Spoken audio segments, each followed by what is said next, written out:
Sid, aren't you? The man the tributary told us about? I wonder if you could help me. With what exactly? Oh, nothing too troublesome. Do you know my husband, Pavat?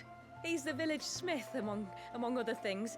Anyway, his name day's not far off, and I wanted to make a gift for him.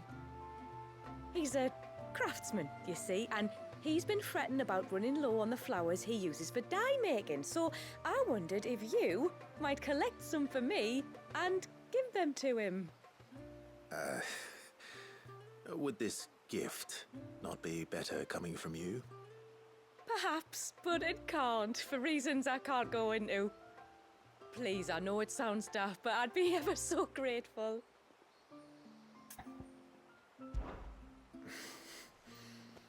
Fine. Which flowers does your husband need? The sweet little blue ones that grow around the fount. Elder's blessings, they're called. We use them to dye our fabrics so we always feel close to water like they are. You don't need to go to the trouble of picking them yourself, though. Just speak to the field hands and ask them to share their harvest with you. 2 basketfuls should be enough for my husband to be getting on with. 2 basketfuls it is.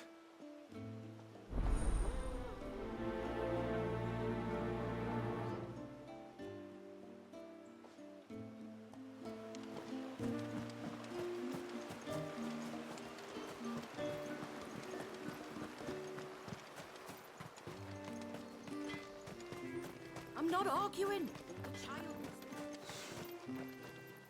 Where in the... Oh, I'll have her hide when she gets back. Oh, sorry. I was leagues away. How can I help you? If you're after something from the storehouse, it's actually my wife you'll want to talk to.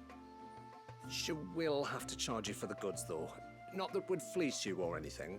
It's just, you know, needs must. I understand. Saying that, she might not be able to get anything down for you for a bit. Ah, right. She's got her hands full with the inventory, you see. It should have been my daughter's job, really, but the willful little rills decided to make herself scarce. Ah, the heavens only know where that girl's got to.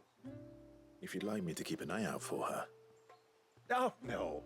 I couldn't ask that of an outsider. Could I? You wouldn't mind? Of course not. She won't have gone far, will she? I hope not. But I've scoured the entire village for her and come up empty-handed. Can't help thinking she might have gone on another one of her little adventures. Ah, a free spirit is she? Aye, that she is. Can't get her to sit still, especially once you heard you lot were on your way. Outsiders! You should have seen her little eyes light up. Oh, if she wanted to watch you arrive, she'd have made for the low gate where you first came in. The guard there might have spotted her. Maybe you could ask him. Ruka, her name is. All right. I'll let you know if I find her. Try not to worry.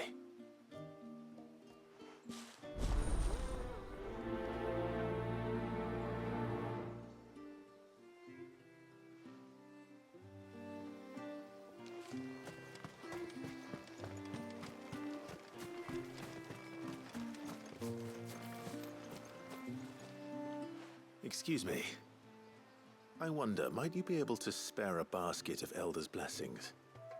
Pavart's wife tasked me with collecting some for her husband, and suggested that I speak to you.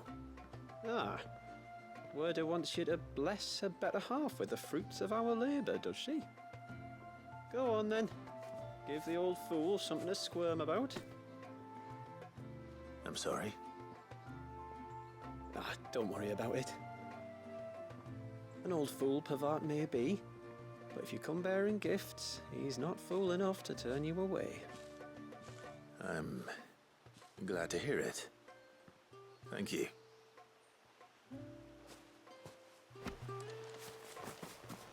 Hear me, mine ancestors.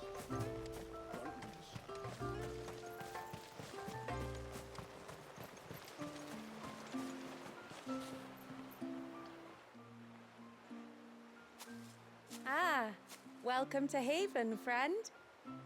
Thank you. Forgive my presumptuousness, but the smith's wife has asked me to make her husband a present of some elder's blessings. 2 basketfuls, to be precise. Well, I have one, if that's any help. It is. I'm much obliged. They really are beautiful. Aren't they just? Though that's not the only reason they have a special place in our hearts. Legend has it that when our people fled from Ash, the tributary of the Tyne took some seeds with them. And as they wandered high and low across the Twins, he'd plant them wherever they stopped for water. Every elder since has done the same.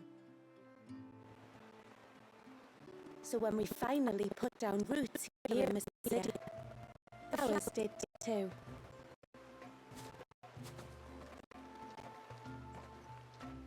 Well, that's 2 basketfuls. Time to visit Pavat.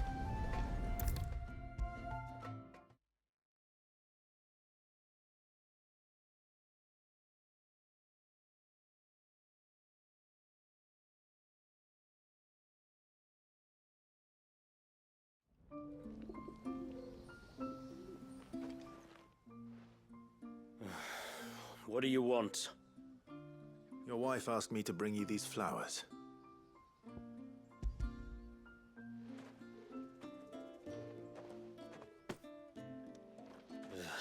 That woman. Come out. I know you're there. Who? Me?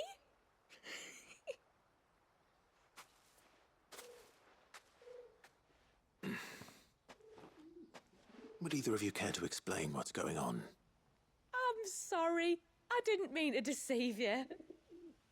It's just, my husband can be a bit standoffish at times, and I thought this might be a good way for the 2 of you to get acquainted. What with you being a swordsman like, and him being the only smith in the village. It'd be a shame if you couldn't turn to him for help.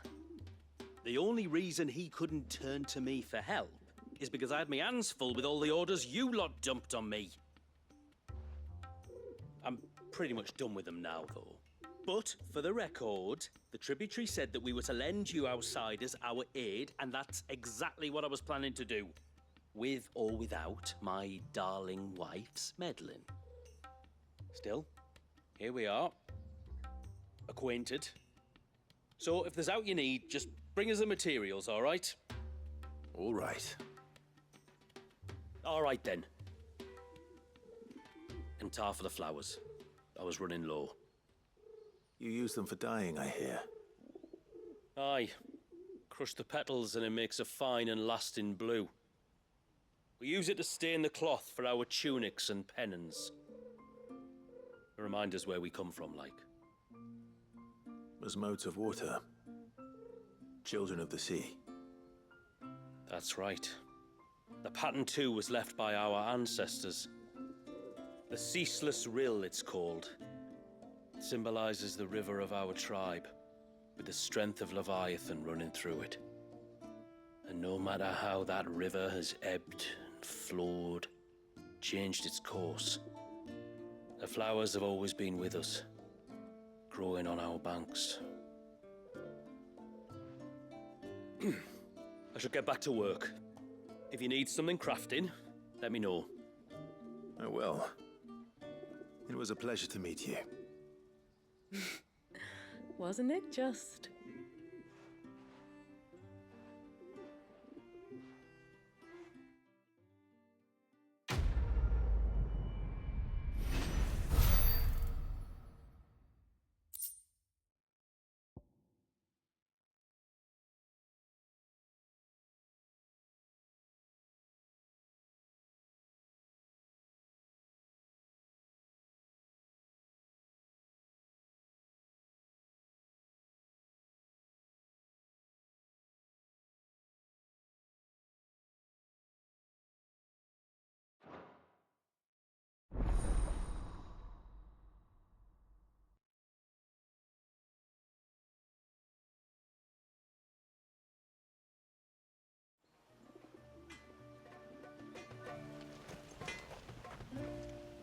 Yes?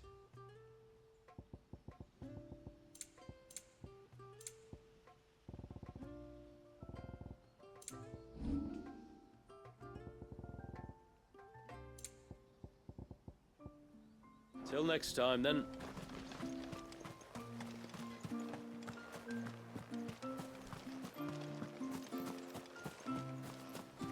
Hear me, mine ancestors.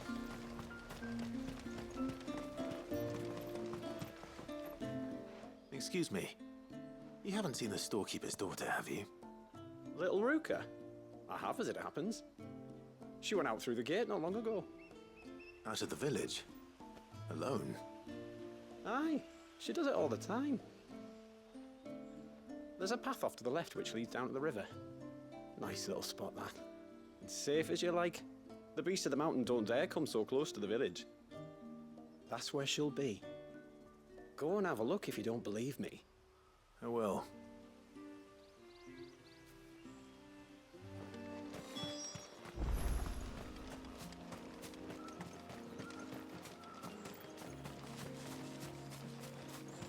This must be the path.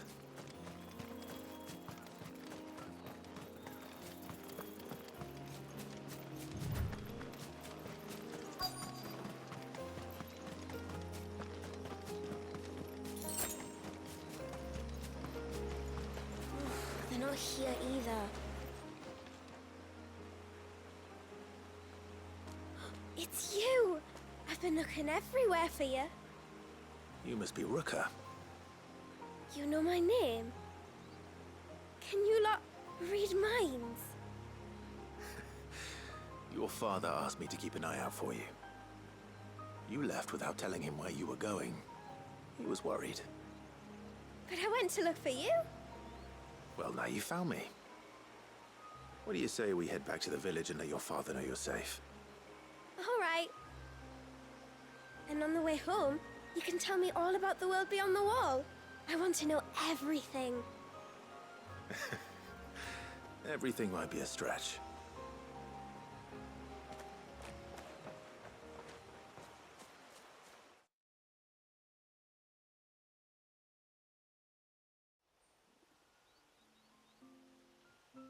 Thank you for bringing her home. And sorry for the trouble. Oh, no. It was a pleasure. Daddy, did you know that there are villages 10 times as big as Haven in the outside world? 10 times! Cities, they call them.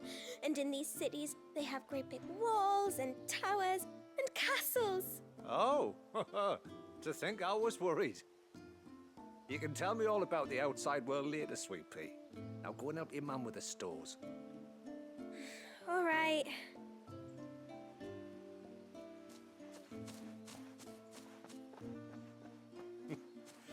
Thanks for putting up with her questions. She, has a lot of them. One of the big ones being, what are the people beyond the wall like? Reckon you've made a good first impression. Are we the only one she's ever met? That you are.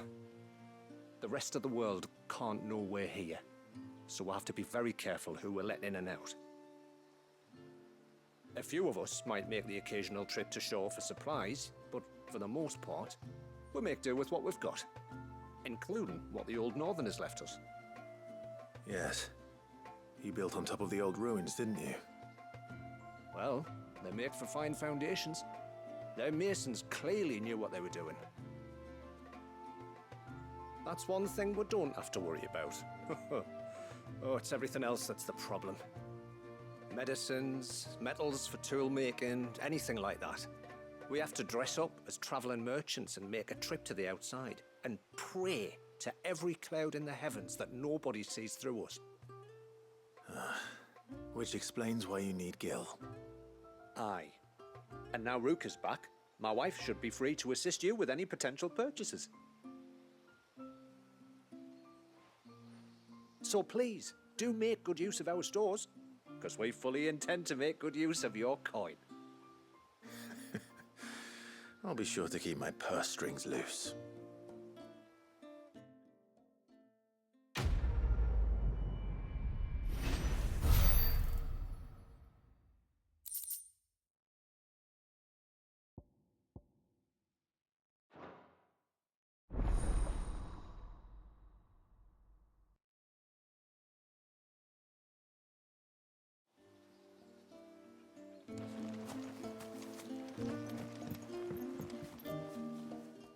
Thanks for bringing me daughter back. I don't grow anyway. Now we've got the inventory done, I can attend to my own tasks, like seeing to our visitors' needs. So, was the route you wanted? When you've decided what you want, just let me know.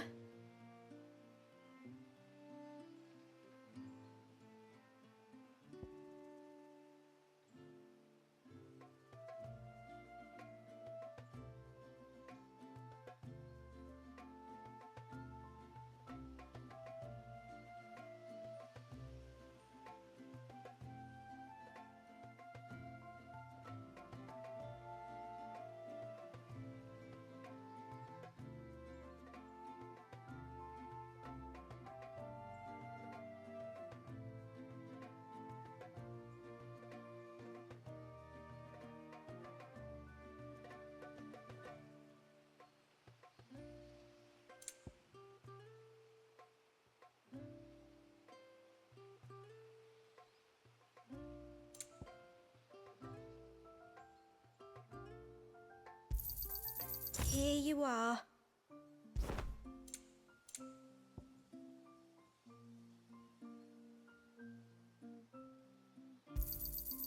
May it serve you well. Well, if you're sure you need it.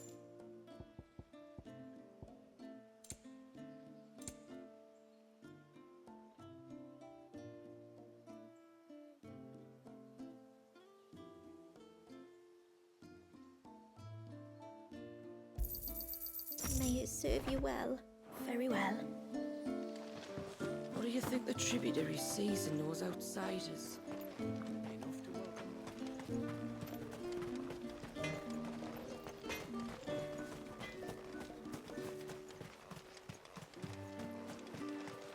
How long do you think this bridge has been stuck?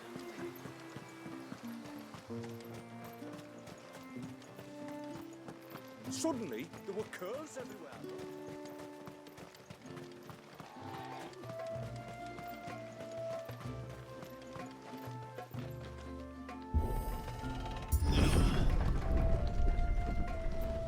There's a pair of ships just up ahead. Ships? But are we not still leagues from the shore?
The quickest route to the surge is due east, past the second galley. Shula, how did these ships come to be here? What do you imagine happens when an Eikon of water gets angry? Really, brother, did you have to ask?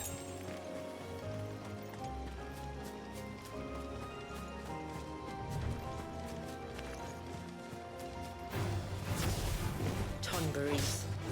Fell creatures consumed by their hatred for everyone and everything.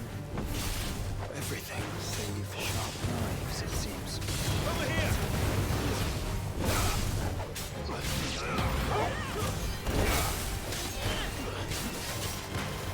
Get him!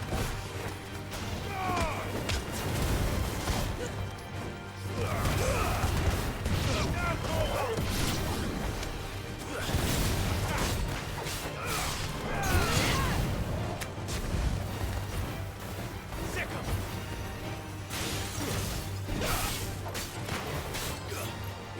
This one! Over here!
Get him!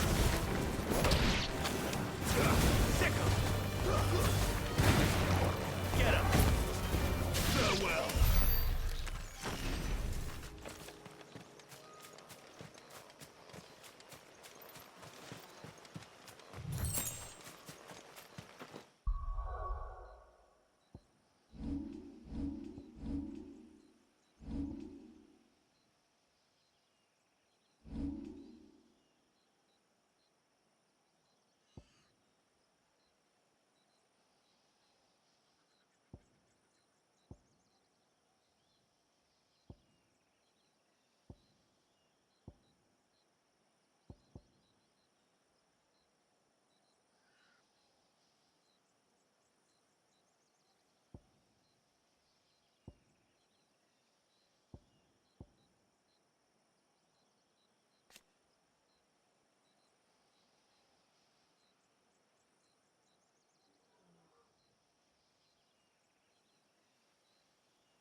I can smell the sea. It's not far now.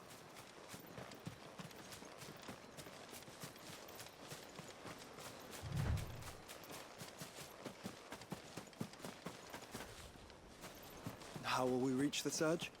We'll follow the coastline north. There's a bridge that'll take us across to the cape.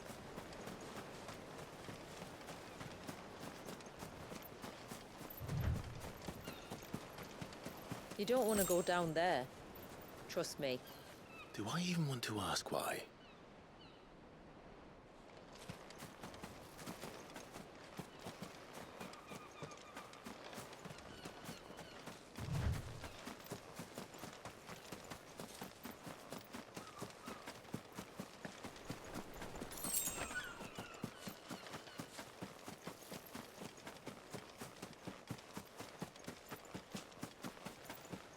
Might I inquire about the ray of light?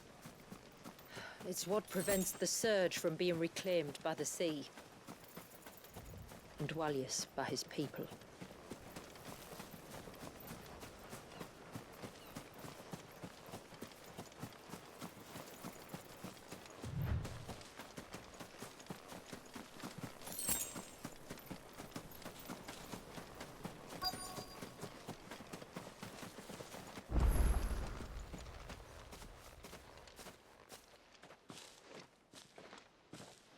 You said before that the child is bound within the surge. But you've yet to tell us how we're meant to reach him. I trust we won't have to hold our breath. No. The surge wraps around the cape without engulfing it. If we continue to its tip, there is a path down to the seabed. And the wave's origin. All right. It won't be the first dominant we've met at the bottom of the ocean.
It's not much further now. The path seems well kept. Do you and the villagers often come this way? Only me. Once every new moon without fail. It is my duty both as village elder and Walius's descendant. But surely no one blames you for what happened. Why should you bear the responsibility alone? You misunderstand. I do it because I want to. To show him that he isn't alone, and that there are still some of us who would see an end to his suffering. Suffering you will soon witness with your own eyes.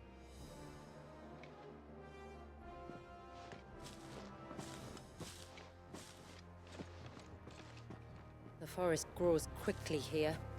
Left unattended, the path would be reclaimed in a matter of moons.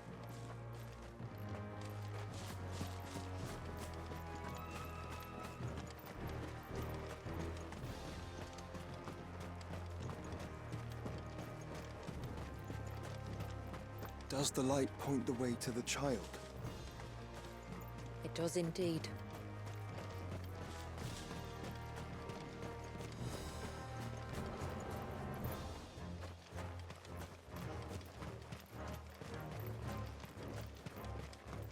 Look at all the droplets of water suspended in midair. Where they have remained untouched by time for 80 summers.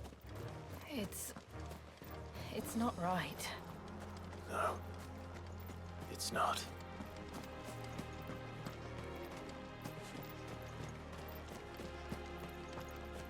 There. Up ahead.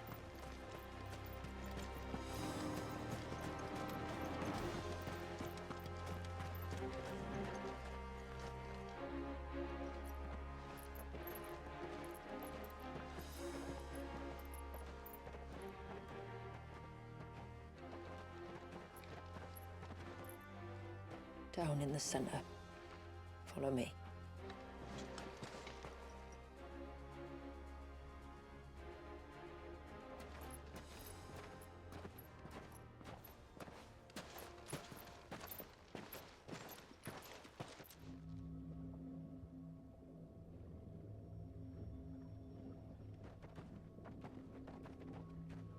He's still primed.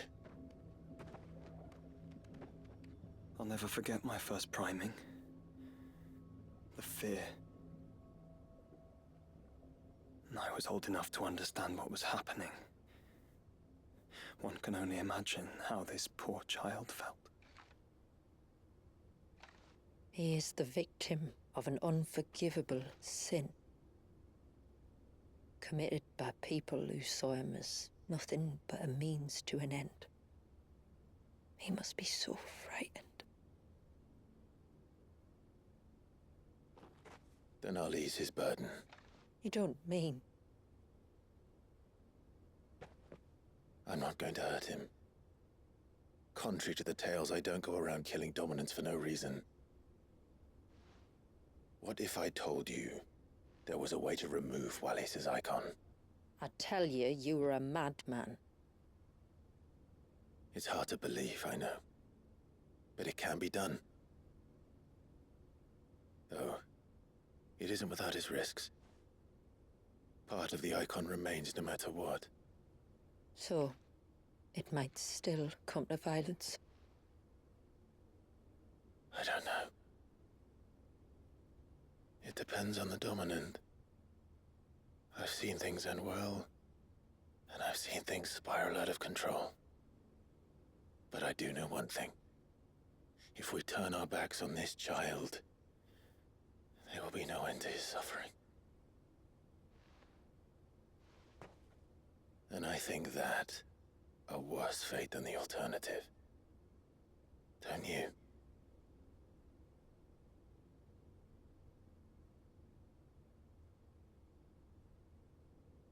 Very well.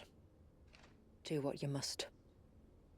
And whatever happens, I will own the consequences.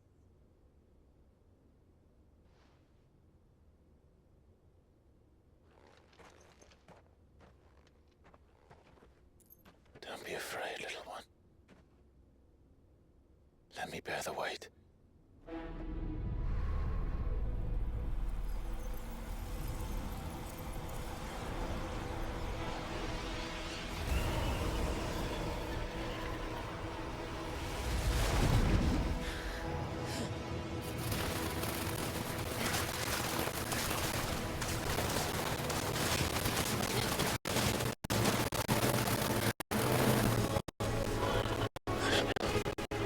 It's going to be all right.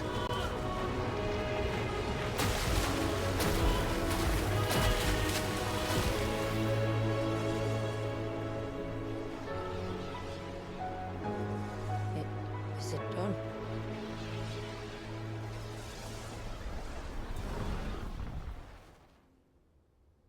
I think so.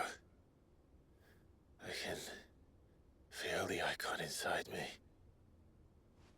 But something's wrong.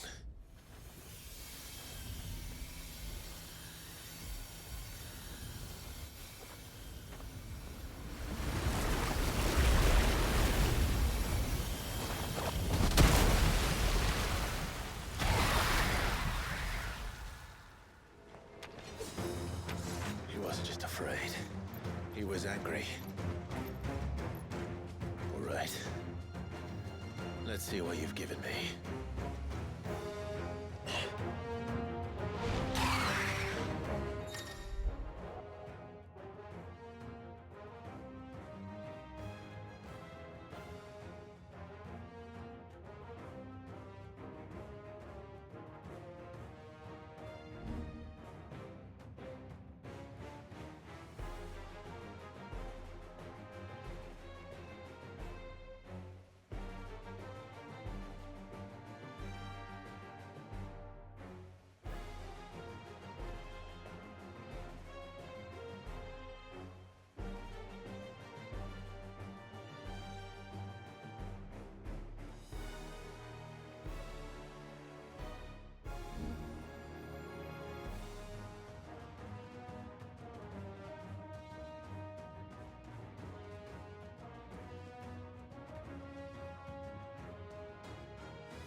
Leviathan!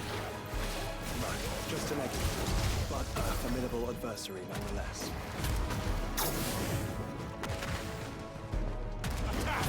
Oh,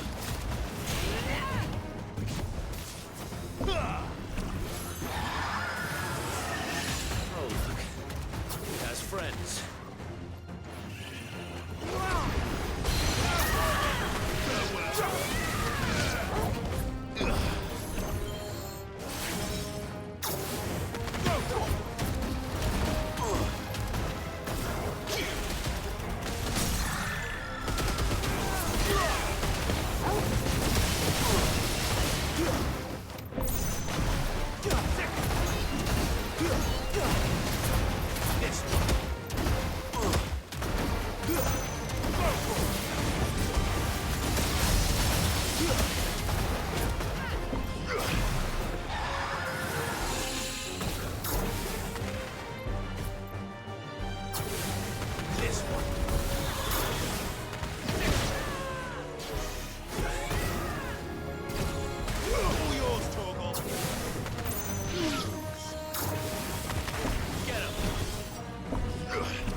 I'll take care of that.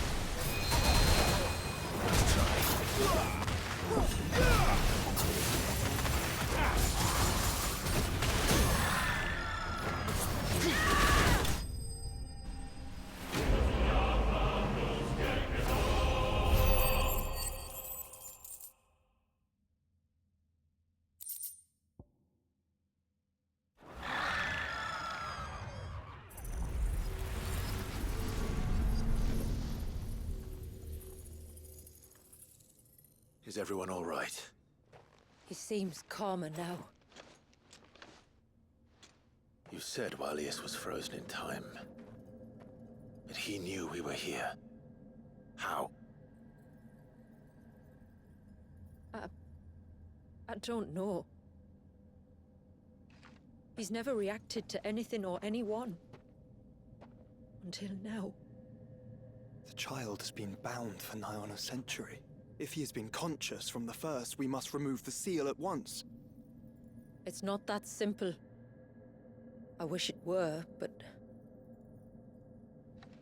there's more to this tale.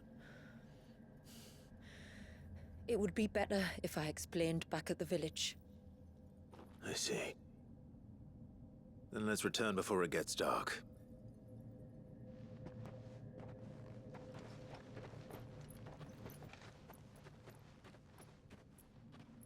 I'm sorry, Walius. I will make this right.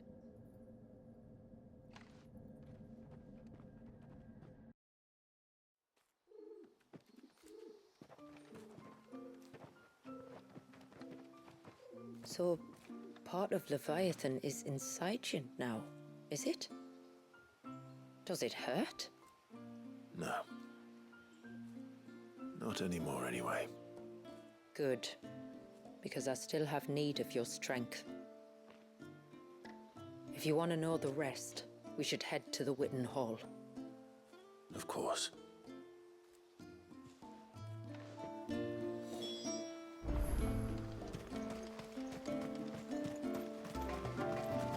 Look, Dad! The tree's rock.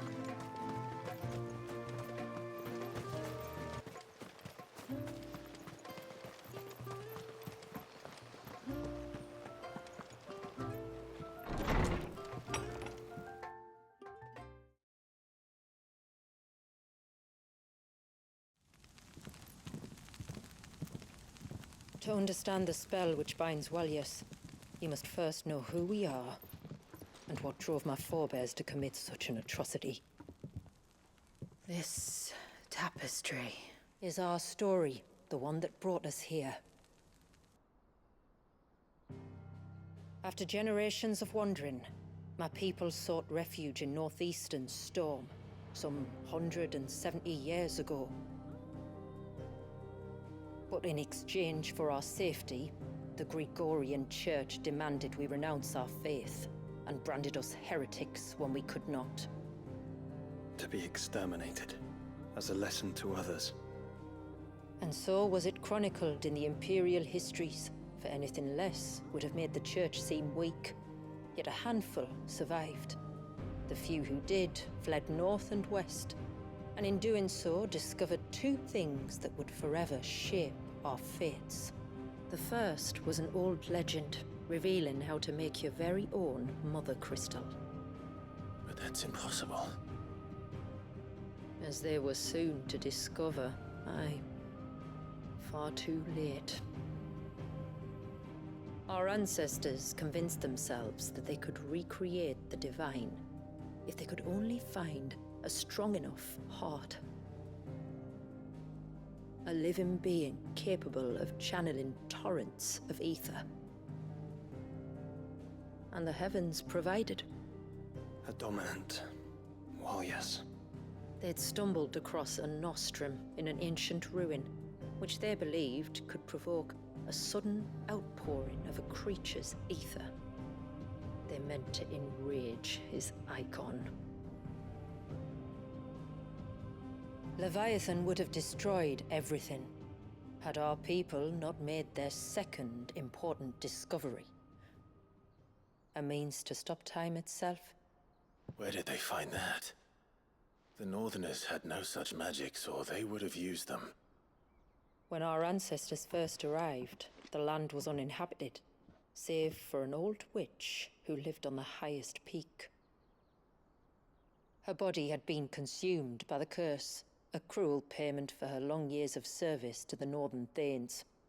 So desperate were they to prevent the fall of Drake's Eye, they'd forced her to devise a spell to stop time.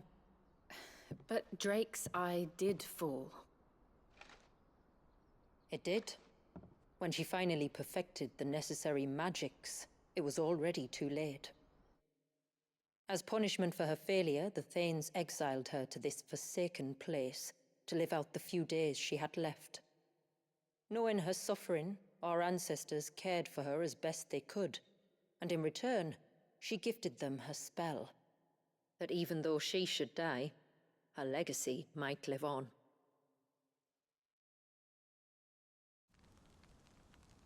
So armed with both the knowledge of the ancients and the secrets of time, our ancestors settled upon an ambitious plan.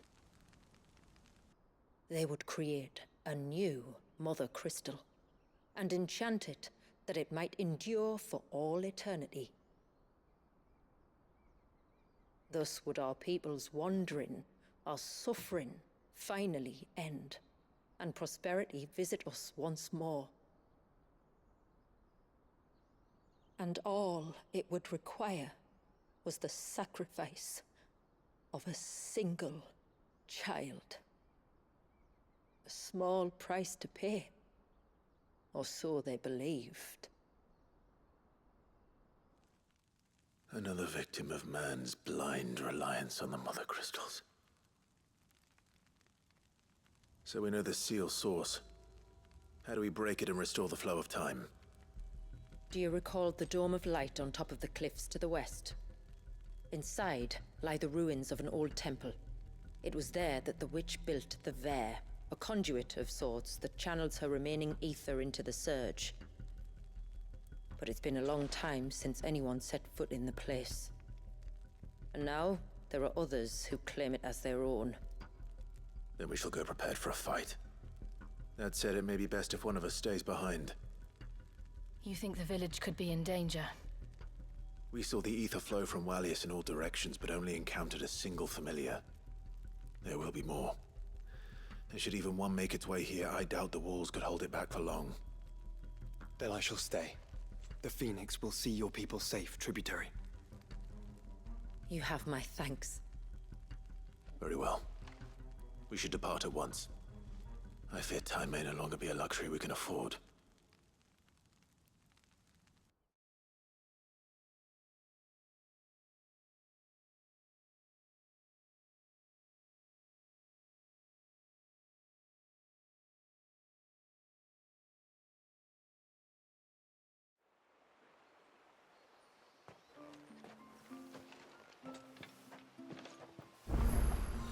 The Vare is not easy to find. We must first head north. And then west, deeper into the forest.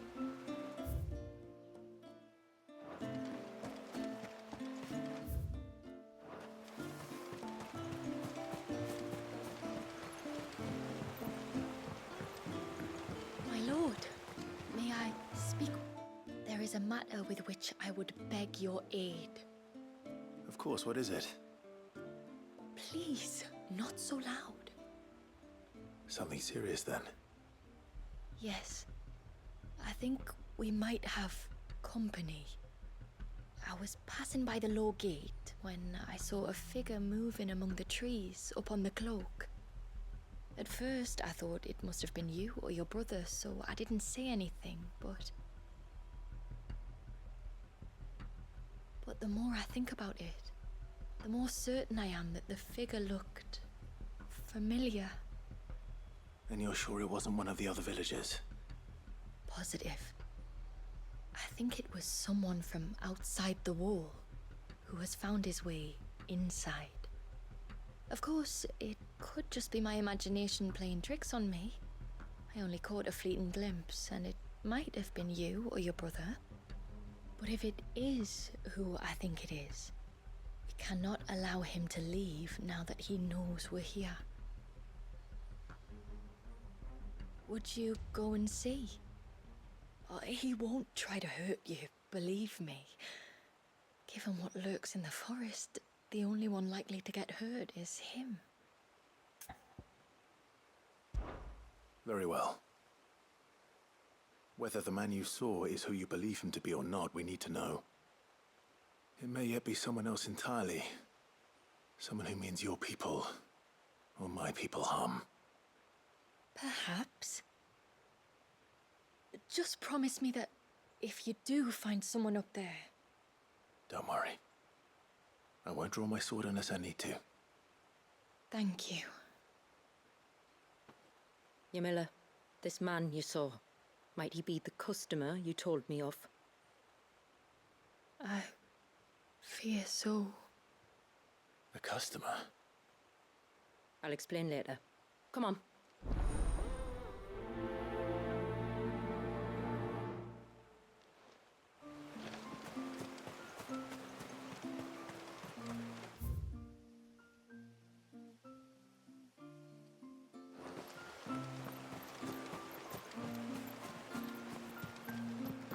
If we pick too many of the flowers, there won't be.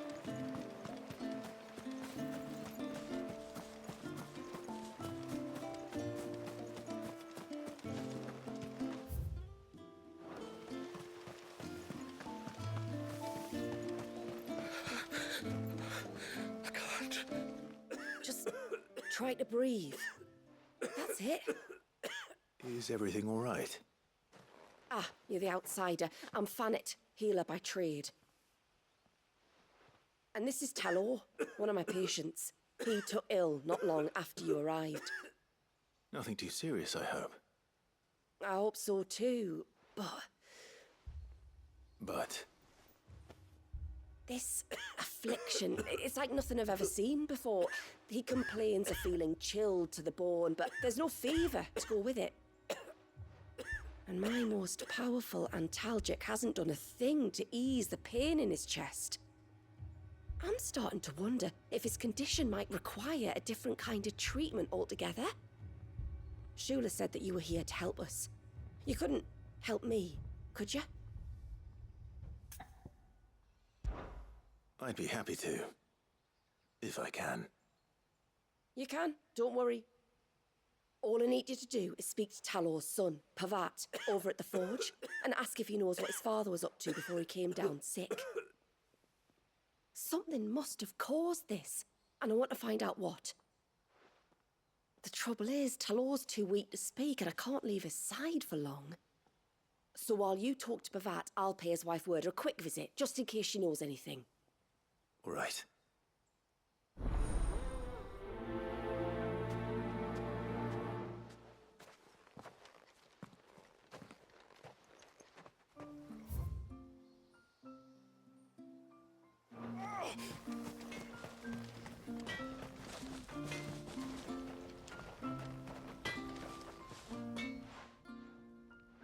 Oh, do you need something? I do, though not from the forge. Fannet asked me to speak with you.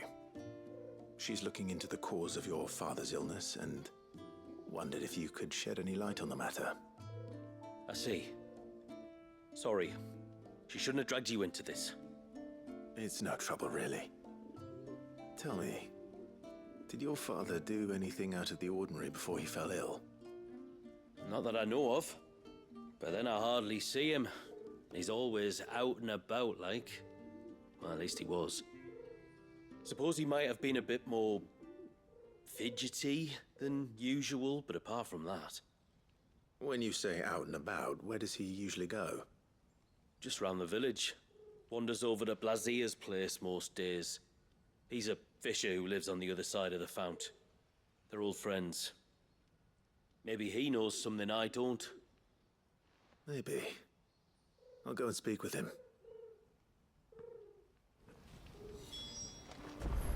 sign of the child.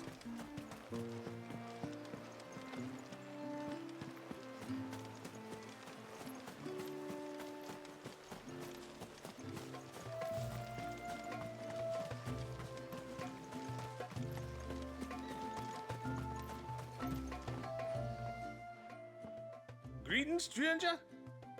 What can I do for you? Your name is Blazir, is it not? Pavard tells me you're a friend of his father's, and that the two of you may have spent some time together prior to his illness. His illness? Talor's never been ill a day in his life. I don't know why he'd start now. Oh, Fanny doesn't know either. It was she who asked me to look into his recent behavior on the off chance it might explain how his condition arose. Oh, I suppose there was something that struck me as a bit odd. He kept asking about the woods.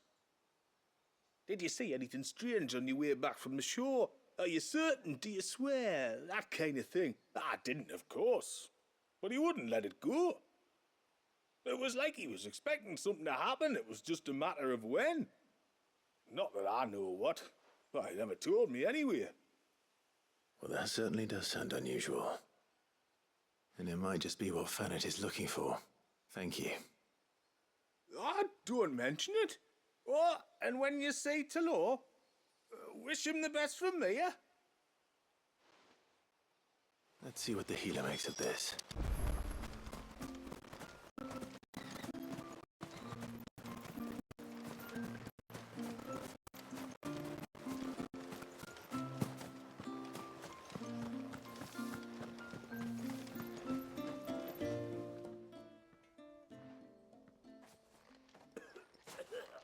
I spoke with Werder, but she couldn't tell me anything.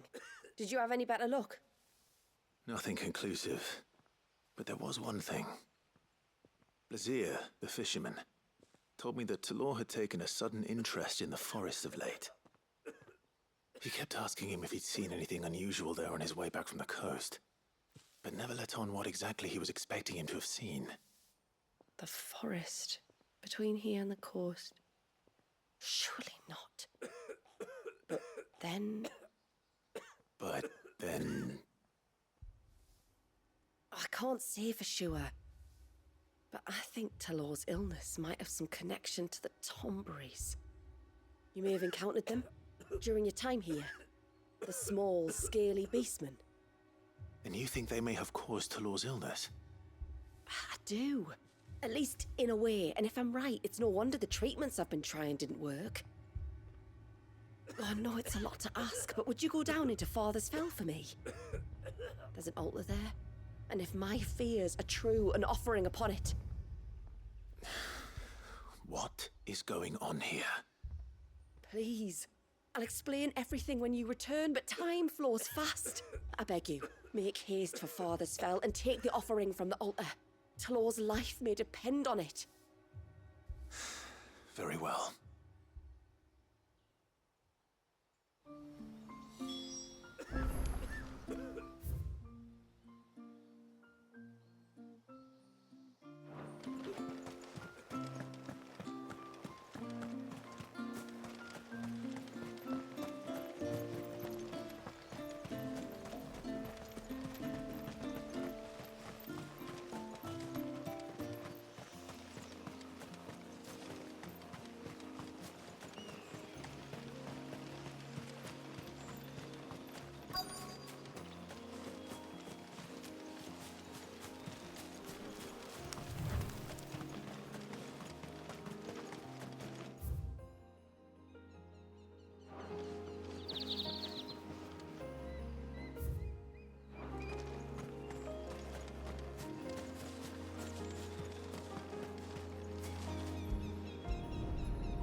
Bottle. Breath of the Arbor. Perfume from Sambrag. Looks expensive, too. Who's there? Stop!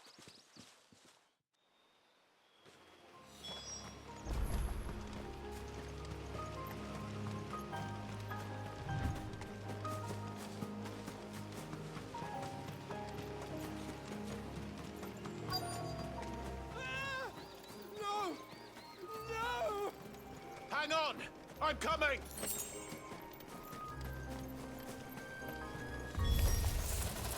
Don't eat me! I'll give you gut rot, I swear! Stand back. I'll handle this.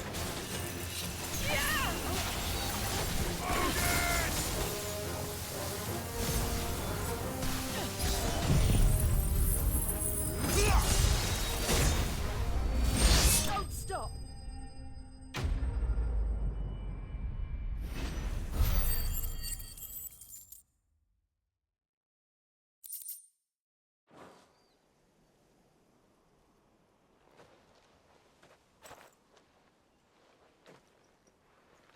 Are you all right? I'm more than all right. I'm saved! Oh, I could kiss you! Maybe you should introduce yourself first. Hervey! I knew it was you. What are you doing here? I came to see you. Oh, my little canary, it's been so long. Thank you for saving him and sparing him. Who is he? Hervey, one of many clients from my employment beyond the wall. One of many clients? We spoke every night of our plans together. Whispered songs of love into each other's ears. And then you upped and vanished without so much as a word. I left you a note, didn't I? I told you I was sorry, but that we could never be together. That I could never abandon my family. And I told you not to look for me. How did you even find this place, anyway? The flame of your love was as a beacon in the night that guided me to you. Hervey.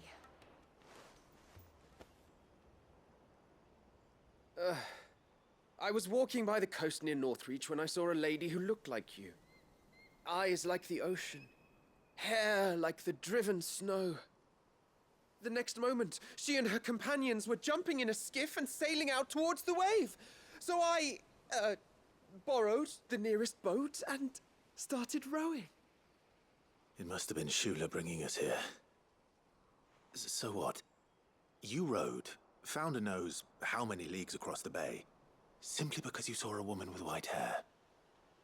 And as I did, the skies changed from a dull and hopeless grey to a bright and benevolent blue. That was when I knew for certain that my little canary was close.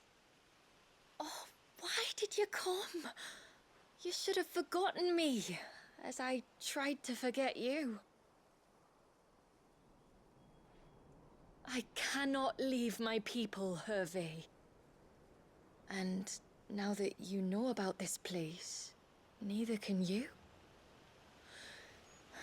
We must return to Haven and accept my family's judgment. I'm to meet your family. Oh, my little canary.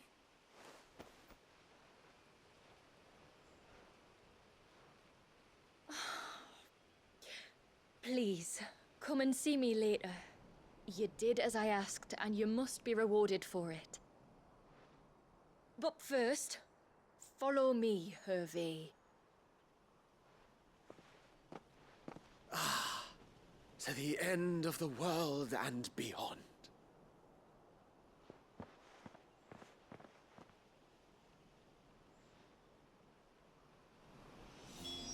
You should never have found this place. How could I be so careless? Don't blame yourself. I doubt anything could have kept that man away.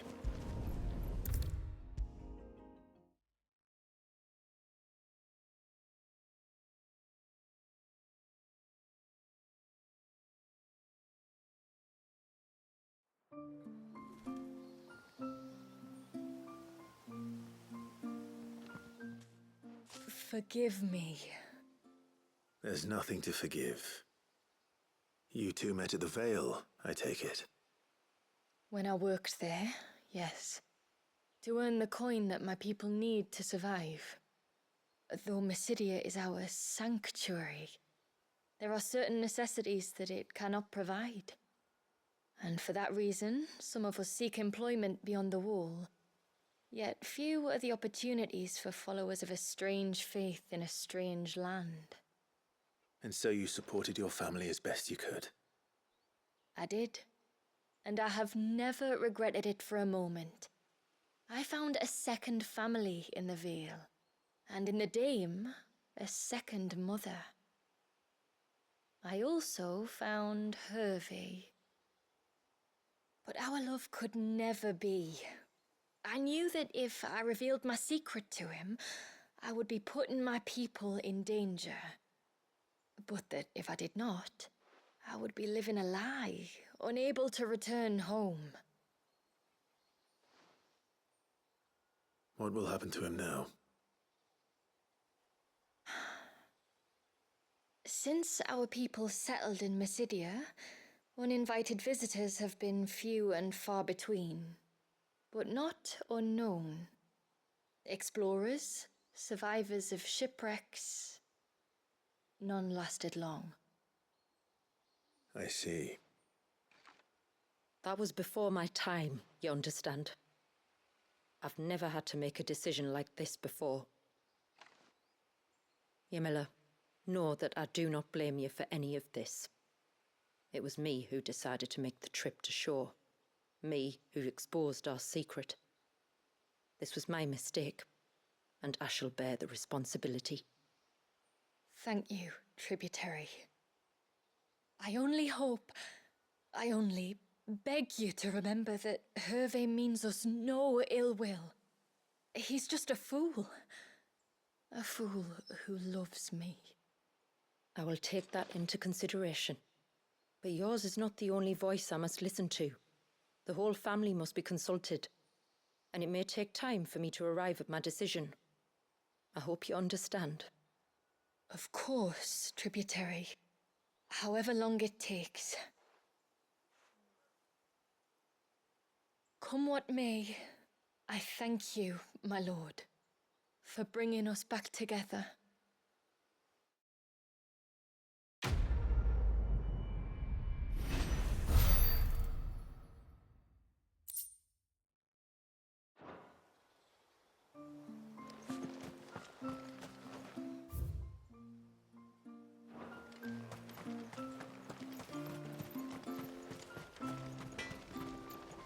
Yes?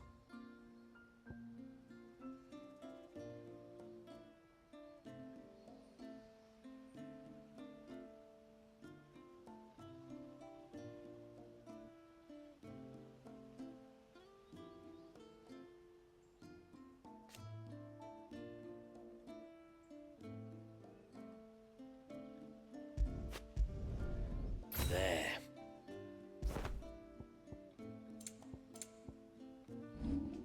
Till next time, then. No sign of the child. You don't think he's...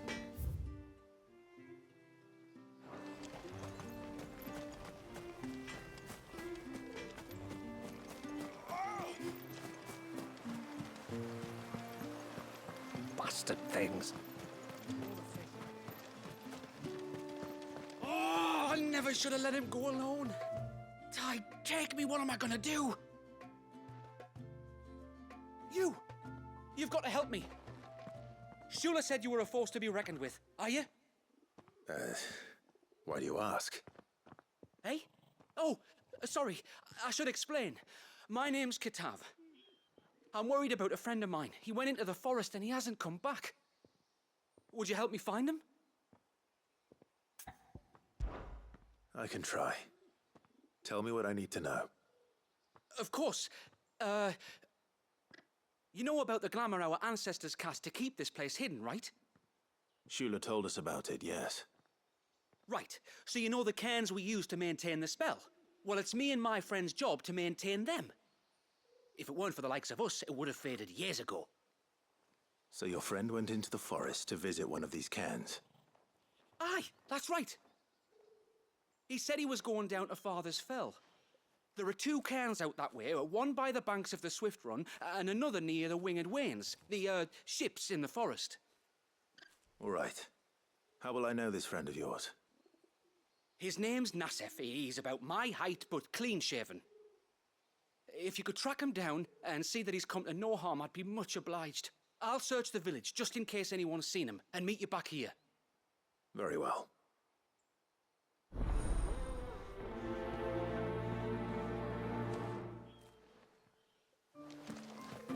One camp by the ships, another by the river. Better get moving. Stranger. Are you a rider by any chance? I am. What gave me away? Oh, I can smell it on you. The scent of the stables.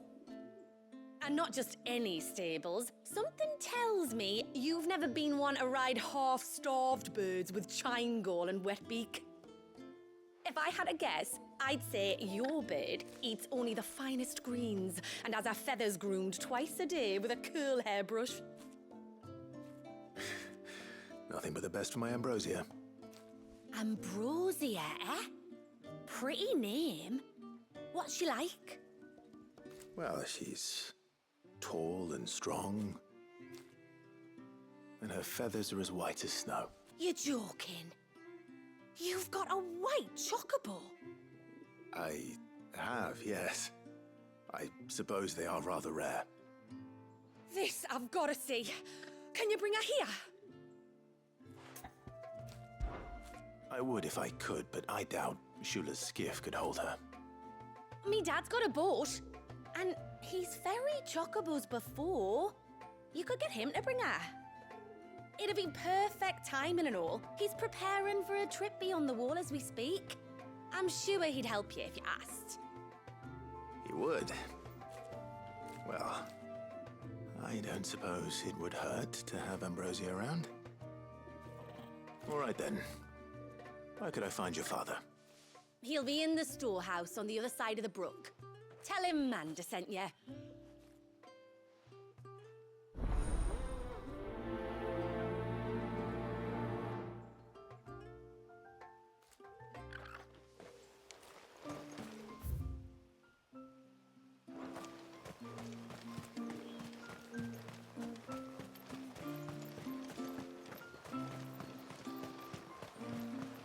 Bastard things.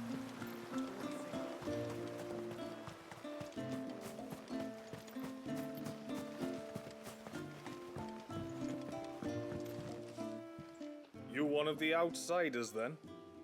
I am. Shula invited me. Are you Manda's father? I am. Got you running errands for her already, has she? She's asked to see my chocobo, but I'd need your help and your boat to bring her here. Or you could just say no. Honestly, that girl and her birds, she'll be growing feathers soon enough. Well, truth be told, I didn't take the idea seriously at first. But thinking about it, it would make it easier to get around if I had Ambrosia here. Can you help? Well, if you're sure that's what you want. The tributary says we're to treat you lot as we would each other. So, if you need me to ferry your bird over, then that's what I'll do. Still, they don't take the water easily. I'll need you to bring us a mimic gourd or two to keep her calm on the journey over. And where would I find one of those? Oh, don't ask me. It's been years since I last brought a chocobo across the bay, and I'm told the world's changed a fair bit since then. Where do you usually get your stable supplies from? Well, the man who made Ambrosia's tack lived in Martha's Rest, and if I remember correctly, he traded in chocobo feed too. So I suppose I'll go and ask him. I'll be sailing over to Northreach soon to pick up some supplies. While I do that, you collect your bird and your gourd, and then meet me by the shore. Just don't take too long, all right?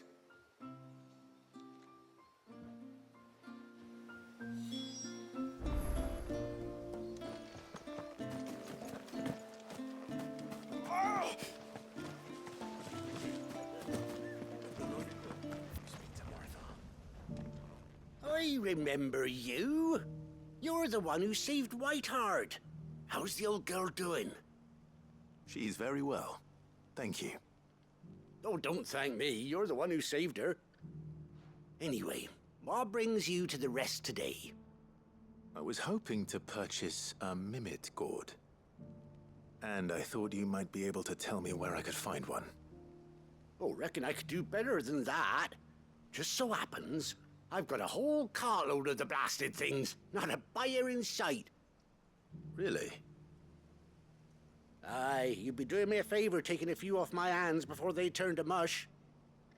But just be on the lookout for wild birds, eh? Don't want them chasing after you like they did me. I will. And thank you. Oh, you're very welcome. Any friend of Whiteheart is a friend of mine. And in times like these, friends have got to stick together. We certainly do. To Northreach, then. Wouldn't want to keep Mander's father waiting.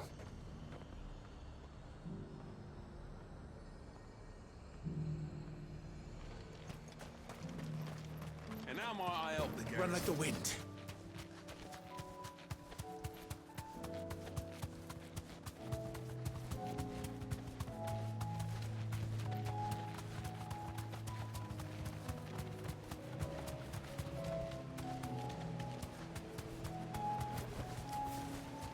Straight home now. Ah, there you are.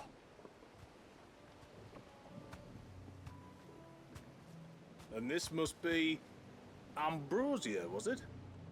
Oh, she's a real beauty, isn't she? I have the mimic gourd too. Here.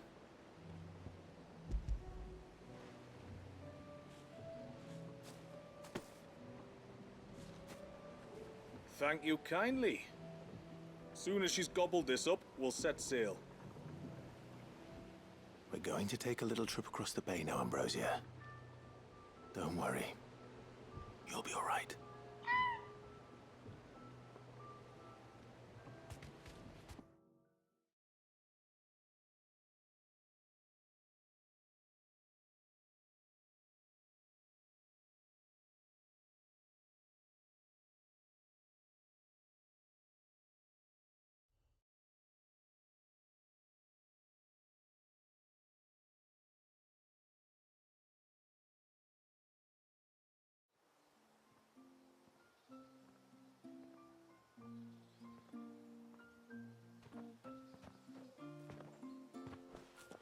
Well, we made it. You didn't all? She is as white as snow. You're beautiful, aren't you, girl? Brave, too. She was calm as you like on the journey over. The mimic gourd will have played its part, of course, but passing through the walls enough to spook most birds even then. Not this one, though. Ambrosia's been through a lot. I doubt there's much that could unnerve her now. Not with a beloved master by her side.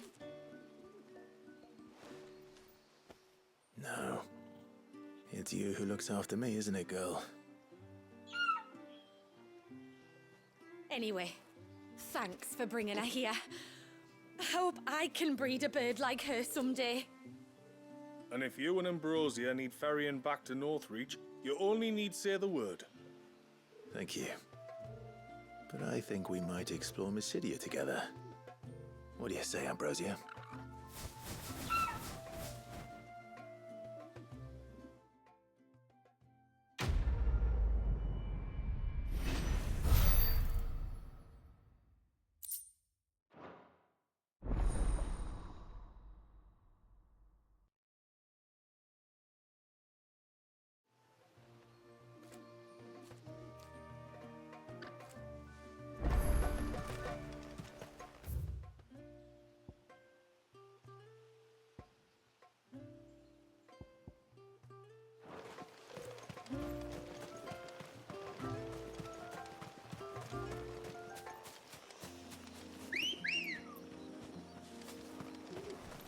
Good girl. Fly, Ambrosia. Before, we turned east at the shipwrecks to reach the coast. Now we must head in the opposite direction. Left it is, then.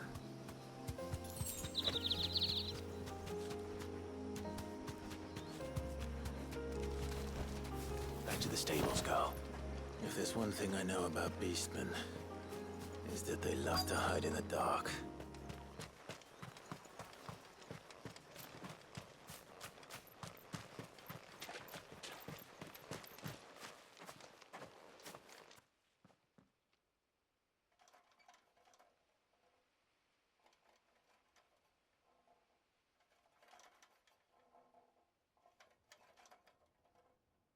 What are they up to? Some sort of ritual.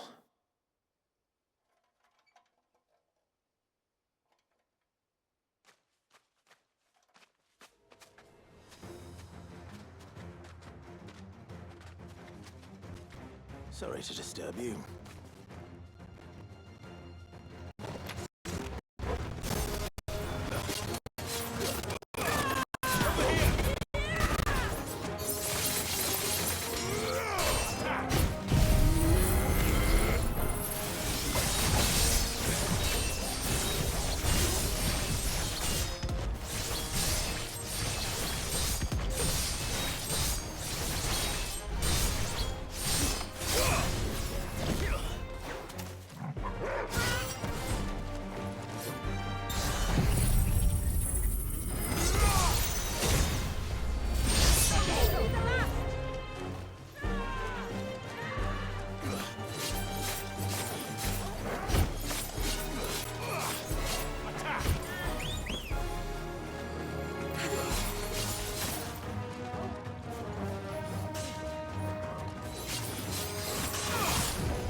Let's see what's on this altar then.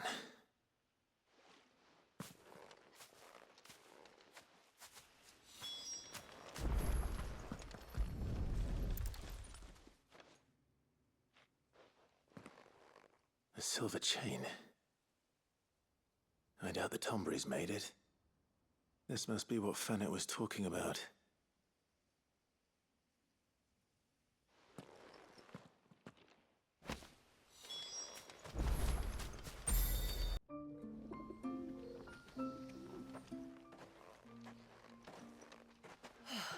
You're back. Well, did you find anything? I did. This silver chain. I knew it. Well, I'm still none the wiser. Forgive me. This chain. It's a Gregorian Maternoster. Worn by men of the faith. What's it doing here? And why would the Tonberries be praying to it? To understand that, you need to understand what the Tonberries are. They feed on hatred and suffering. And some say that if you render them an offering, some token of grievance against your fellow man, they will put a curse upon him. So you think someone's put a Tonberry curse on Talor? I can't say for sure. Truth be told, I always assumed it was an old wives' tale. But given his fear of the forest and the presence of the chain on the altar, I don't know what else to think. Does Talor have any enemies in the village? Anyone who would nurse such a grudge? No, I believe the one who left the chain at the altar was Talor himself. I beg your pardon? But there's more to the tale, you see. It's said that if you attempt to curse a soul that has returned to the sea already, your ire has nowhere to go but back to its source. You're saying he cursed himself? In trying to curse another, aye. When my father was younger, he was one of the few permitted to venture beyond the wall on trading expeditions. He told us that when he journeyed to Sanbreque, he'd wear that chain to disguise his true beliefs, lest Grieger's faithful turn their cudgels on him. Did they ever catch him in his deception? Might that explain the ill will he bears someone? Not that he ever told me. Come now. Let's not waste time speculating about Talor's past. We need to focus on the present, and that means finding a way to break the curse. All right. If there's anything I can do to help, let me know. Thank you. I shall. Aye, and thanks for going to all this trouble. Here, it's not much, but I want you to have this. We call it an adder stone. It's a gatherer's charm. Reacts to certain rare minerals we use in crafting. Makes them ring out like a bell, stuff you'd have no chance of spotting otherwise. If you find anything, see that you bring it back to me. I can make you some decent gear with it. If you're interested, like. I am, thank you. And I'll be sure to pay you a visit. Until then, I wish your father a swift recovery.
What is it you want?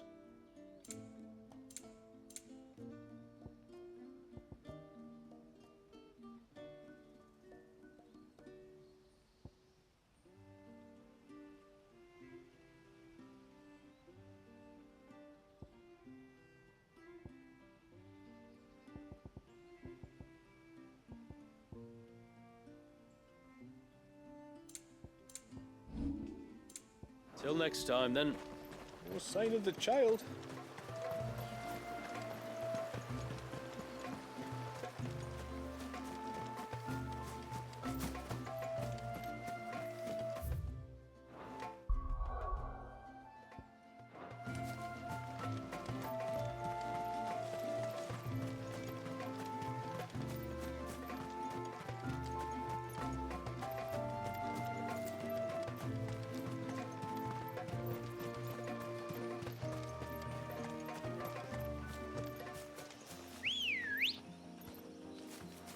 Ready, go?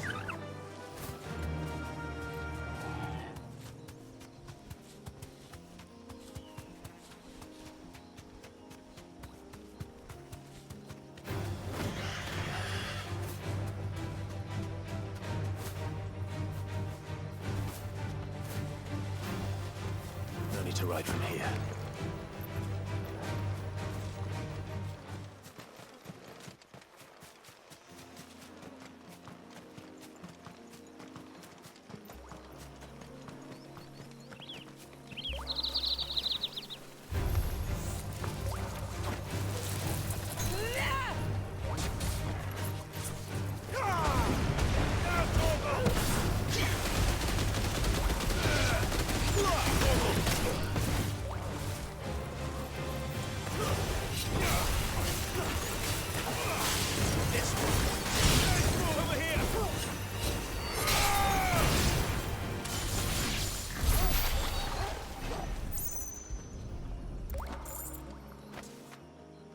This is the mineral Pavat was talking about.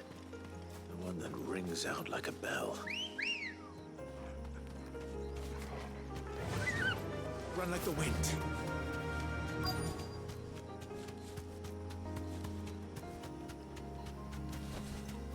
Be safe.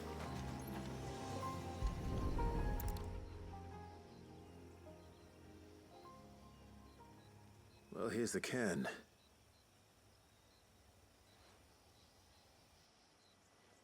But no sign of Nasef. To the riverbank, then.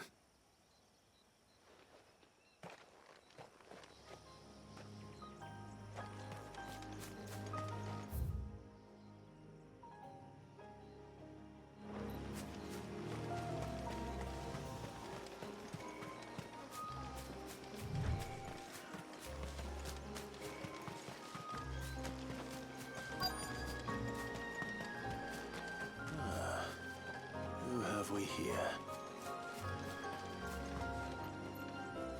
I'm looking for a man named Nasef. Aye, I know him. Takes care of the cans. Wait, you didn't think I was him, did you? Sorry, mate, I'm just out to gym myself a few ibexes. What do you want with the lad, anyway? His friend, Katav, asked me to look for him. Apparently he ventured out to work on one of these cairns and didn't return. Well, that is a worry. You're a hunter, yes? You must know the woods as well as anyone. Can you think where he might have gone? There's a bridge further down the path. Blasted thing got washed away a few moons back. Our carpenter only recently had time to rebuild it. But if I remember rightly, there is another cairn on the far side. Maybe he decided to visit that one while he was here. Maybe. It's worth a look, certainly.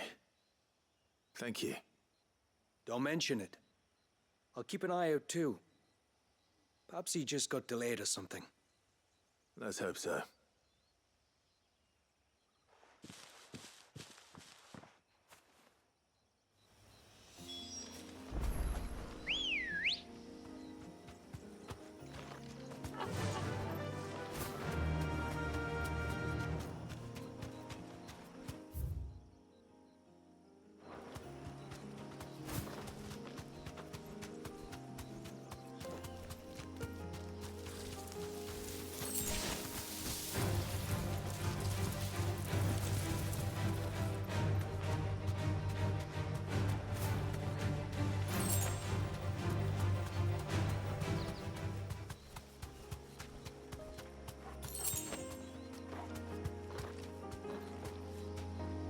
You deserve a rest.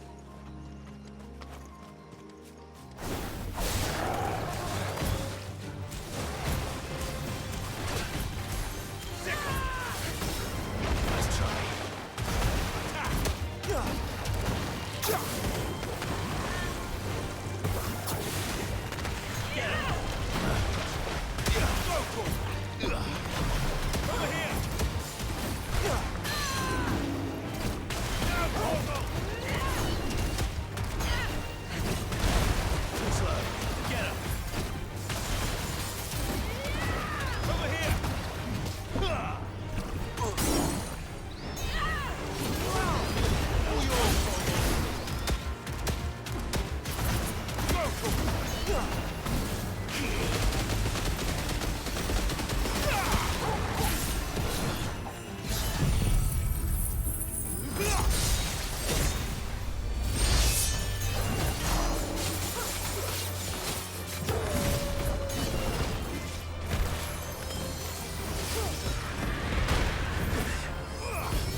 go. Fly, Ambrosia.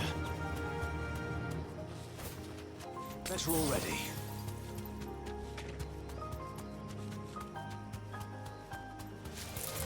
Time to fight.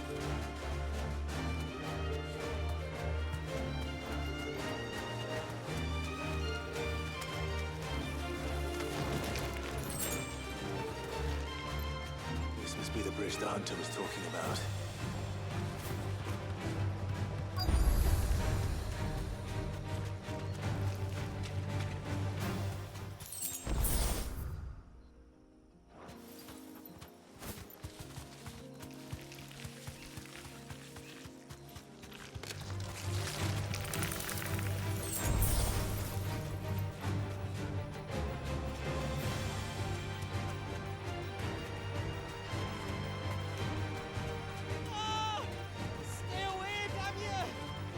Hold on!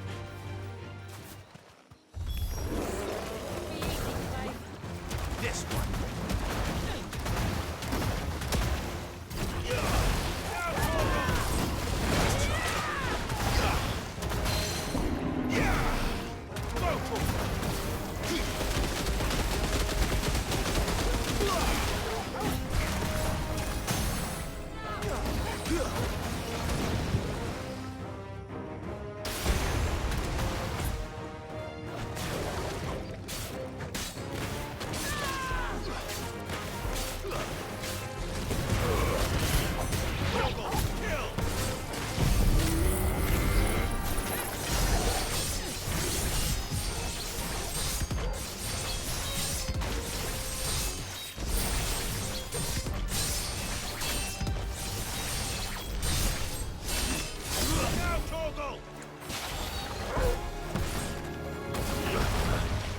This one. Too slow. Go for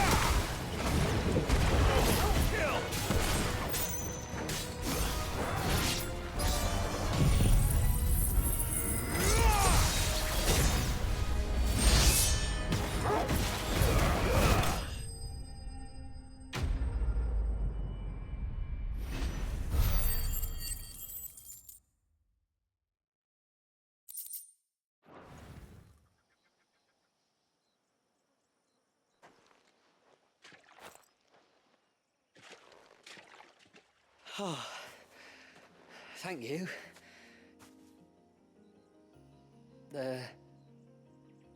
I'm the tributary's guest. And you must be Nassef. I am? But how do you know that? Your friend Katav asked me to look for you when you didn't return. I'm sorry. I was so focused on attuning the cairn, I didn't see those creatures coming till it was too late. How exactly do they work? Oh, there are crystals inside. They're what keeps the glamour going. Should the ether cease to flow through too many of them, our shroud would quickly unravel. It's my job to make sure that doesn't happen. And an important job it is. But you'll struggle to do it if you're dead. You need to take more care. Yeah, no arguments there. The truth is, me and Katav usually work together, watching each other's backs like. But when we heard outsiders were coming, we split up to get the job done faster so things would be perfect for your arrival. Stupid, I know. So you found him then? Not before the local fauna did. My arrival seemed to put them off their dinner. Mustn't have been hungry after all. Expect you'll be wanting someone to escort you back to the village then, Nassef. Woods are full of nasties today. When you're next in Haven, be sure to come and see us. You saved my life. It's only right I repay you. If you insist. Take care now.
What was this place?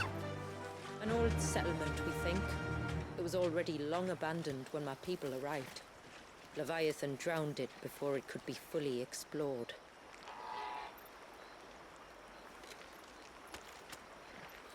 Faster!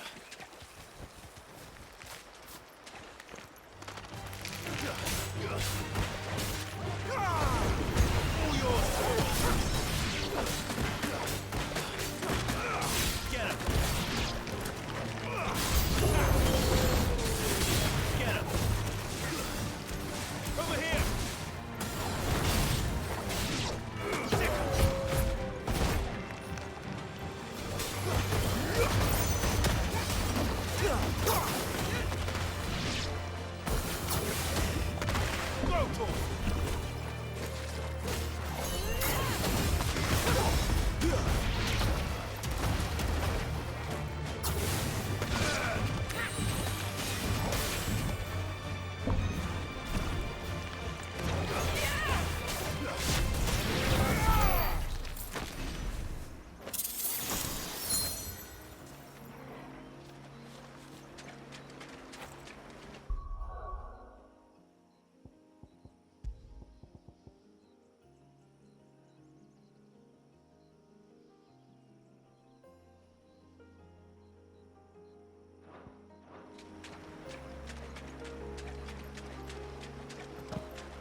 Run like the wind.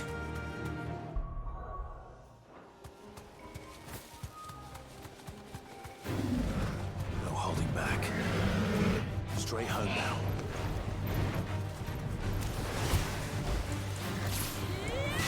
Get him!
This is no time to ride.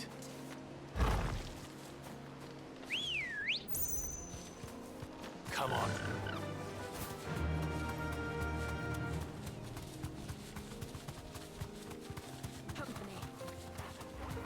Is that beast rigging? Be safe.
Seems like it isn't only Haven's blacksmith that has an appetite for these things.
I'd lost you. But you saw to it that... Thank you. Nasev told me everything. If you hadn't got there when you did... Oh, it doesn't bear thinking about. All that matters is that you're safe. Far be it from me to tell you how to do your jobs, but don't go alone again. Or if we have to, maybe we should think about casting the glamour on ourselves to keep the wildlife from spotting us. It'd take its toll, of course, but it'd beat letting the cairns fall and having to weave the entire spell from scratch. Imagine if we had to do that. I'd rather not. We'd only succeed in adding 2 new piles of stone to the collection. Your bearers? That we are, thank the tides. The others can't attune to the crystals in the cairns the same way we can. I reckon this place would be doomed without us. So, you do this work for the good of your people? Not because... We're forced to. No. From what I've heard of the way things work on the outside, we were truly blessed that our rain fell here in Mysidia. Our people are few enough as it is. If we started turning on each other, kin against kin, over nothing but a stupid accident of birth, our days would be numbered. They would. Anyway, all's well that ends well, eh? Thanks to you, both of us lived to keep this place hidden another day.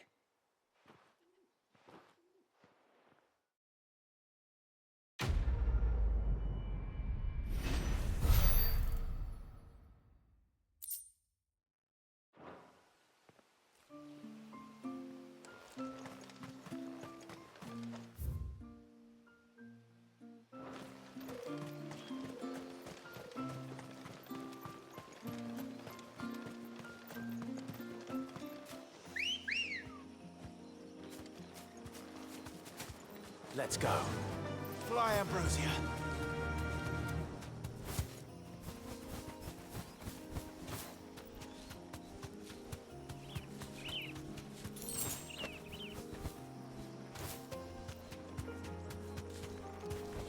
Back to the stables, girl.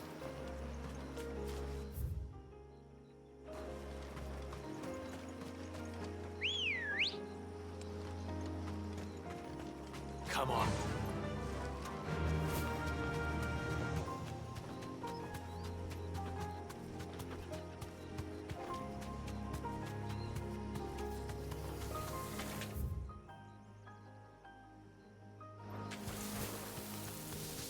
There's a large gate up ahead, and beyond it, a cluster of ancient ruins. The temple, or the Heir of Hours as my people call it, can only be reached by passing through them.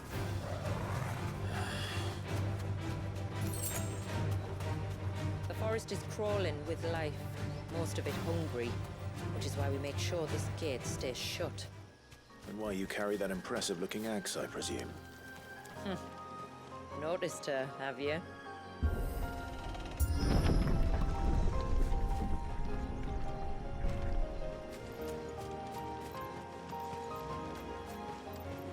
The temple is up there. Don't worry, those cliffs aren't the only way to the top.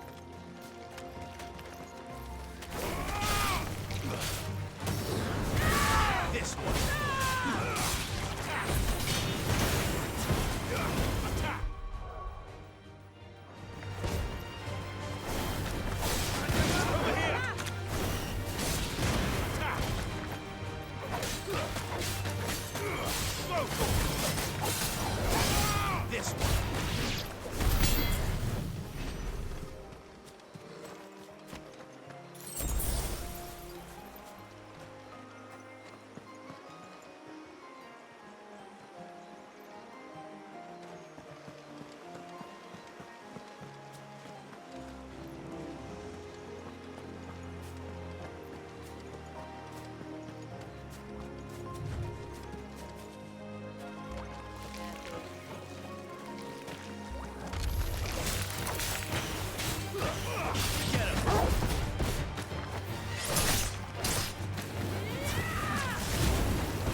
Where would I be without you?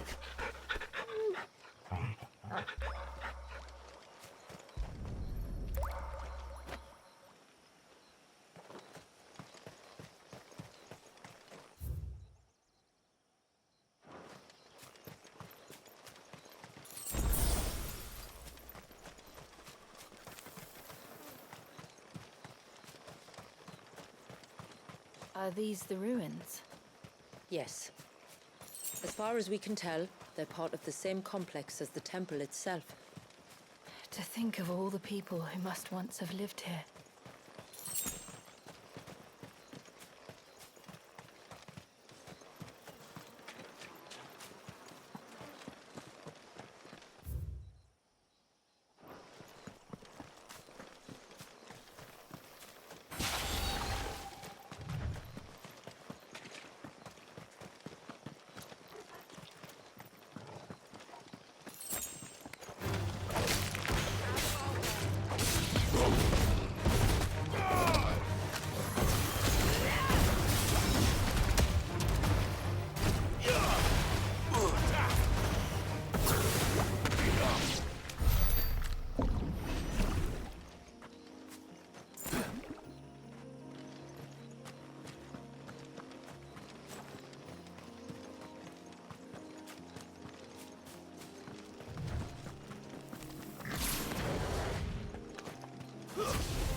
Ready, go?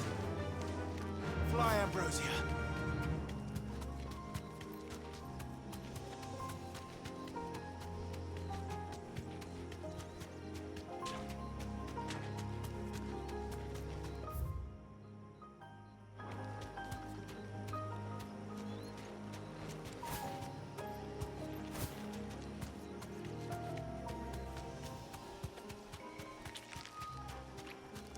Be safe.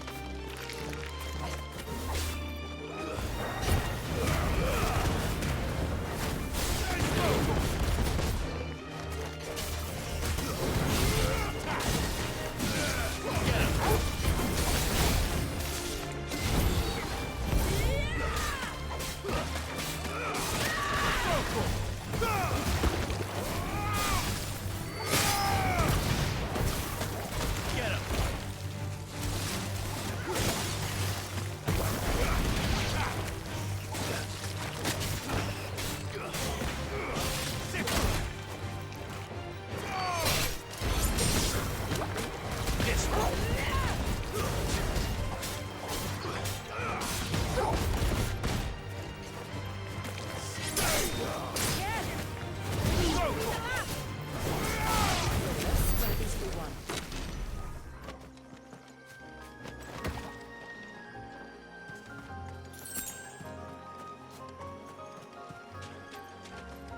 always remind me of home.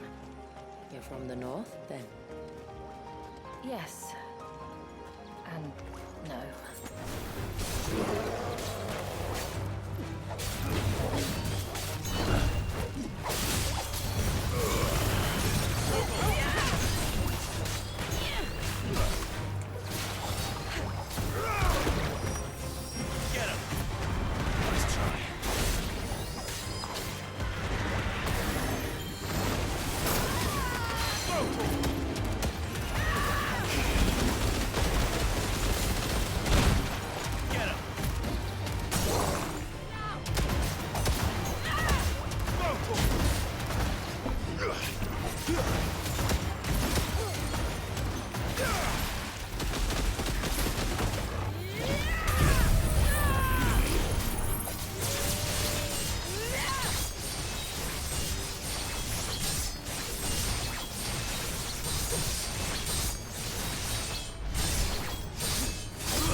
Get it, boy.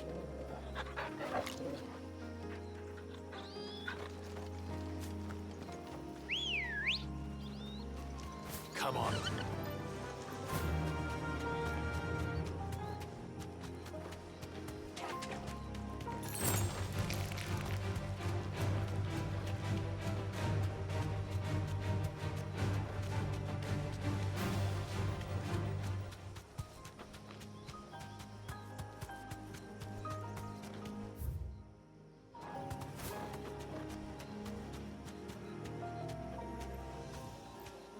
Thanks, girl.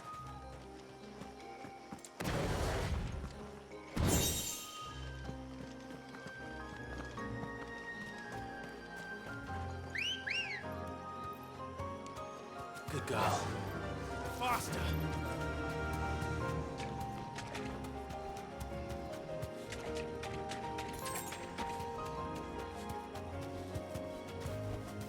Straight home now.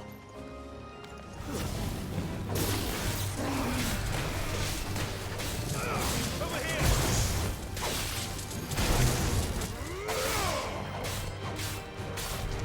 Go for it!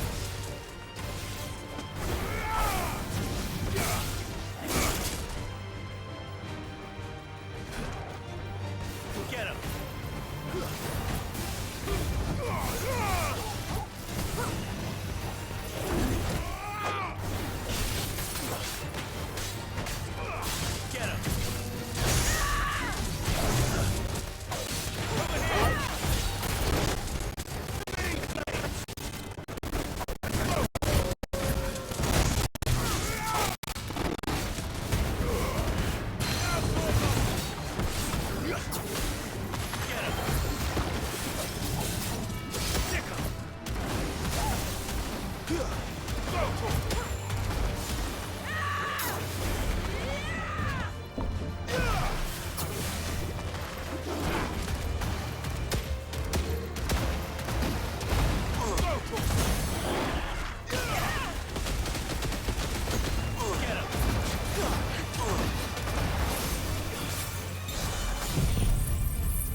Do you see that cave up ahead?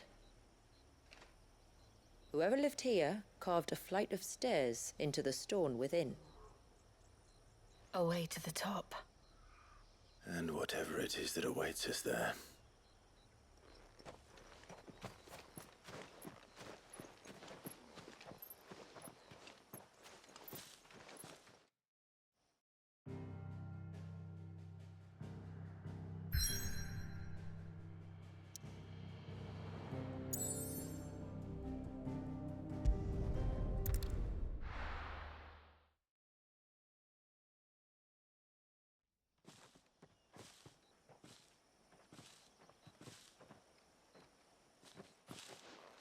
There. The temple that time forgot.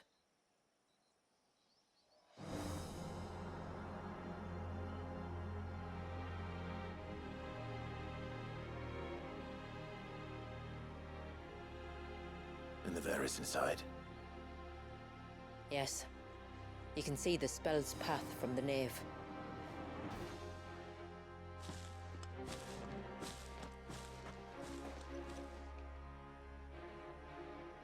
What is it? I don't know. It's probably nothing.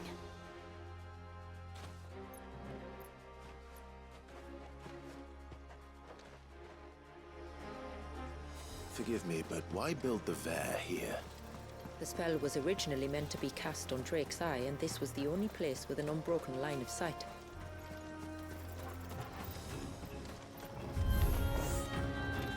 Tonberries like to think these ruins are their own. They look none too pleased to see us. Over here! Stay down! Go for it!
Our numbers dwindle, theirs seem only to increase, as if they were feeding off our suffering.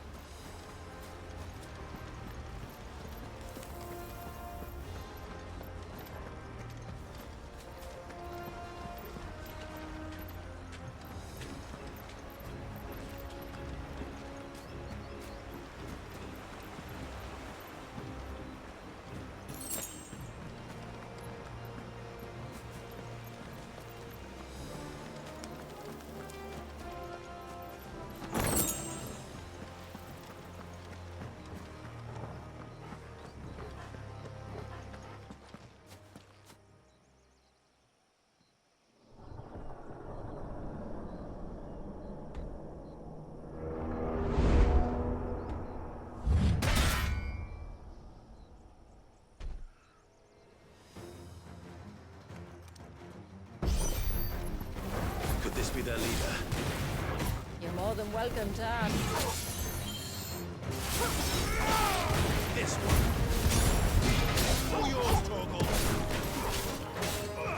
Over here!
Could have been worse, I suppose. Aye, well, if the forest's taught me anything, it's that there's always something worse.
closed out the nave.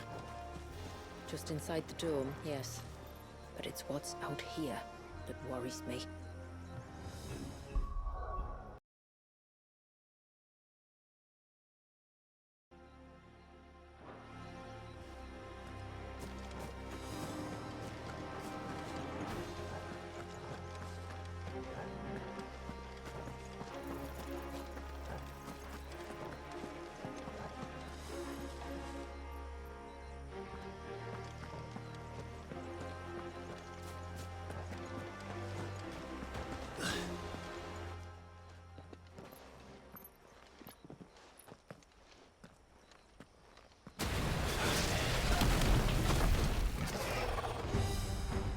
There I was thinking they'd all migrated south. The weaker ones did. The weaker ones. Did you hear that, Sid?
like the surge.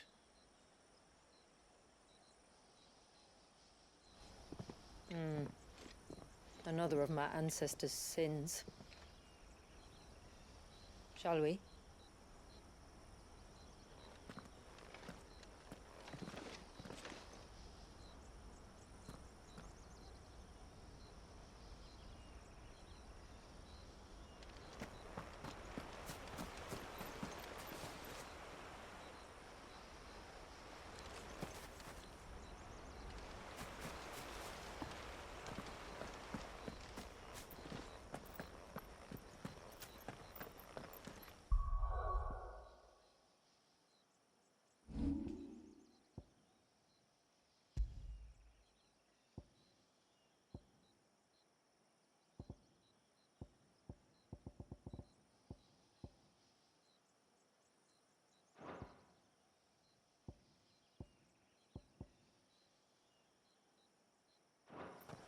The blue veil shows the extent of the spell's reach.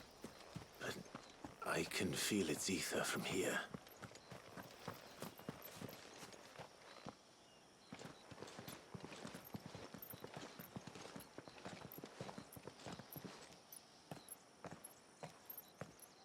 Shula, wait. Before we cross the threshold, I'd like to know a little more about how these magics work. I assume we'll be safe from their influence. We won't grind to a halt, if that's what you mean. The spell only affects the things that were present at the moment it was cast.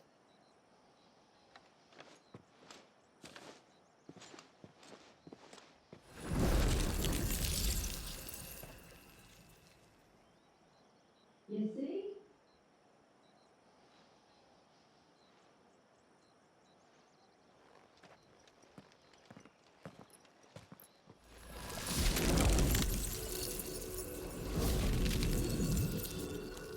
But if we can enter, that means other things can as well.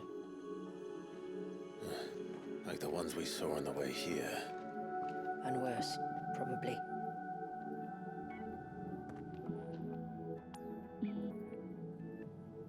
Is this Leviathan's doing?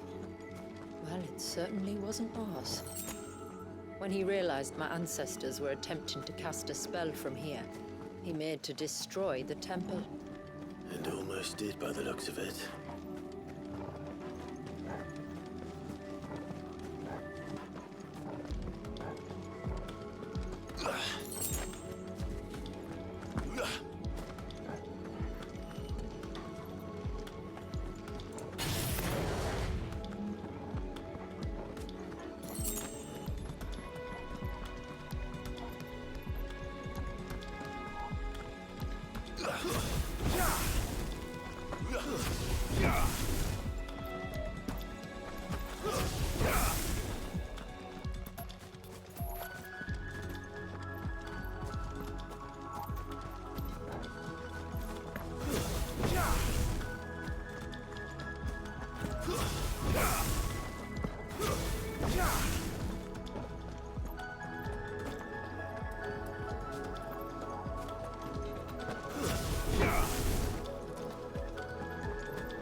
This would have been a hall of worship. There was something similar in my father's keep.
The priests would deliver their sermons from the dais.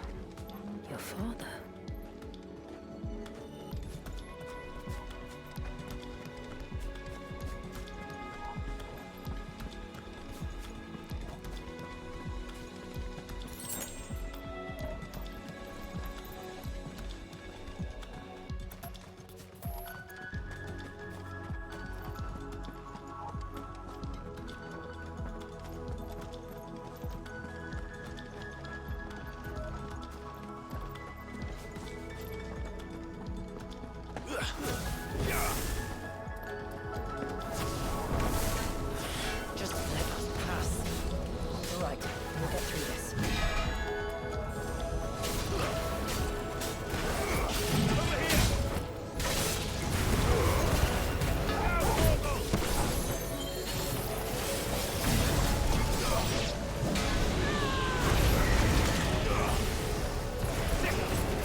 path is clear.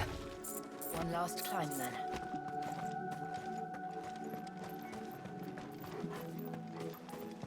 Better already.